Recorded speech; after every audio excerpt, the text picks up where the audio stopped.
A very warm welcome back to your latest aviation news recap, where I take a look at all the latest industry developments over the past day or so into one video. There is coverage on an airline executive departing after 27 years. Upgrades to an Airbus A321 arriving at Air Canada, developments over at MEA that are not only grounding aircraft but shipping them out of their home country as soon as possible, and finally there's some airline expansion to talk about at the end of today's coverage too. Air Canada has unveiled its first upgraded Airbus A321, which features an all-new interior and updated cabin technology. The Canadian flag carrier says customers aboard AC692, operated by C-GITU, were the first ones to be able to get a glimpse into what the majority of the fleet will look like soon enough. The company made note of the exciting exterior cameras that have now been added to the aircraft seatback entertainment systems. This is for the narrowbody, a first and part of a host of innovative ideas that the carrier has put forward for release on this plane first. Air Canada says that the largest overhead bins in class will be installed thanks to Airbus's latest Airspace XL design. Additionally, these are what will feature on the A321 XLR, giving us a little bit of a glimpse into what we can expect. Bluetooth audio will feature thanks to the newest IFE system, a direction that we're seeing many airlines head, and those flying aboard are said to now be able to connect their headphones while watching the system, which means that the new feature should hopefully reduce the usage of single-use headphones, and ultimately who doesn't prefer using their own earphones or headphones when on board and being able to connect them to your respective IFE. I've never had the opportunity to do so myself, but I can definitely see why so many would appeal to that kind of thing. Seating has also been upgraded throughout, with business class and economy seeing substantial changes. Air Canada has attempted to really optimize the passenger experience, improving ergonomics and providing more storage where obviously possible. Notably, full-color LED mood lighting is also featured, allowing for different ambience depending on departure times and the phase of flight. Fast and reliable Wi-Fi, what at least the airline says, has also been installed with upgraded satellite-based connectivity. I'd be very interested to hear how this ends up panning out. Having flown Air Canada myself, I must say that Wi-Fi has never been their strong point. Meanwhile, they say there are power options for all seats with USB-A and USB-C included. Air Canada says that its remaining 14 Airbus A321s alongside 8 Airbus A320s will be retrofitted beginning this fall. Ultimately, they say the process should be concluded by the end of 2025.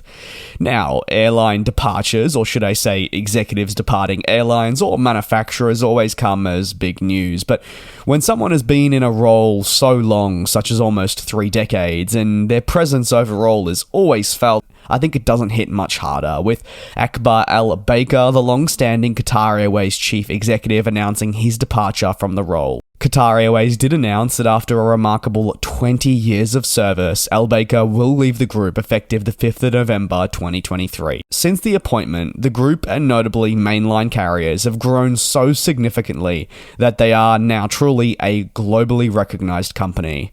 They're trusted by brands and customers and known usually for their high service and standards.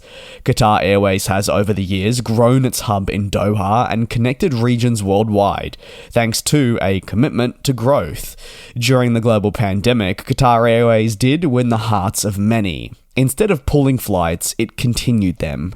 By continuing flights during the most challenging times the industry has seen, that saw citizens stranded from home, they were now able to return to their loved ones when their own national carriers potentially abandoned them. Akbar Al-Baker, though, probably will leave being most known for his outspoken nature throughout the decades, and that has always been evident in the short time ultimately that I've had this YouTube channel and publication. His comments have always been loud and bold, but one thing is for sure is the way he's handled this has given us fantastic insight into critical decisions that we wouldn't see elsewhere. And throughout his tenure, well, he wasn't afraid to speak his mind, share his thoughts, and just explain decisions behind the scenes, which I think now that he's leaving, we can all take a step back and appreciate. Qatar Airways says the successor will arrive the day Akbar departs, and no doubt a transition period will need to take place as the group really adjusts to its first core leadership change at the top level in 27 years. Over at Lebanese-based Middle East Airlines, also just more commonly known as MEA, well, they've said that they'll have to significantly change their operations following rising tensions. MEA says it'll cancel flights as tensions escalate along the border with Israel. The company believes travel has become more dangerous and a safety risk due to the escalating tensions. However, also with safety risks in the region from other Western countries being flagged, well, people are being advised against travel. Ultimately, MEA isn't the only carrier that has had to adjust its operations in recent weeks, with many others cancelling flights to the region. One of the main differences, though, is MEA are in this region rather than, say, flying to it. The carrier also notes that it will move most of its fleet as they leave Beirut and head towards other countries for storage. A decision comes as insurance companies worry over the risks associated with war breaking out. Middle East Airlines per Syrium only has 9 aircraft in service, with 13 in storage currently.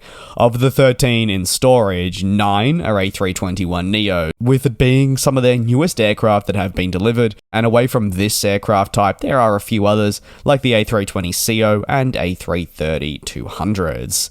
Over to the final topic of today, that's with ZipAir, who are reportedly eyeing expansion towards the United States per local media. The Japanese low-cost carrier is targeting multiple cities within North America, specifically you could say the United States, but the focus does stretch even as far as Canada. Las Vegas, Portland, and Seattle have been unveiled as the primary Las Vegas, Portland, and Seattle are the primary US destinations of reported interest. However, there's also an appetite for service towards Canada's west coast, which would entail a flight to Vancouver. Future fleet growth would make these routes possible and are definitely more long-term goals. Per data, ZipAir currently operates a host of services within the United States, utilizing its 787s. This includes service to Los Angeles, with 60 flights recorded between the pair for the month just gone. San Francisco is also present, and San Jose. Away from the mainline, the airline does deploy its aircraft to Honolulu. However, its appetite for expansion is certainly there.